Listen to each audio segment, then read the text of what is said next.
अगर आप equity mutual funds में इन्वेस्ट करते हैं और 1 साल से कम टाइम के अंदर अगर आपने फंड्स को सेल कर देते हैं तो आपको प्रॉफिट पे 15% short term capital gain tax देना पड़ेगा।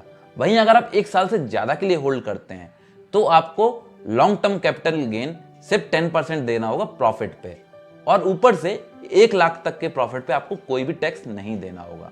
चलिए इसको एक एग्जांपल से समझते हैं।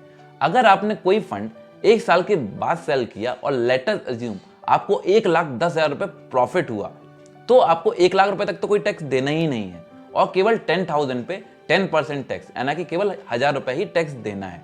वहीं दूसरी तरफ अगर आपको सेम प्रॉफिट हुआ लेकिन 1 साल से कम समय के अंदर आपने उस फंड को सेल कर दिया तो आपको पूरे प्रॉफिट पे 15% short term capital gain tax देना होगा। That will be 16,500 rupees. तो हमें इन्वेस्टमेंट स्टार्ट करने से पहले टैक्सेस के बारे में समझना बहुत जरूरी है, जिससे कि हम ज्यादा से ज्यादा प्रॉफिट अर्न कर सकें। तो चलिए कमेंट बॉक्स में बताइए कि डेब्ट म्यूचुअल फंड में टैक्स सिस्टम क्या है, और अगर आपको नहीं पता तो stay tune for our next video.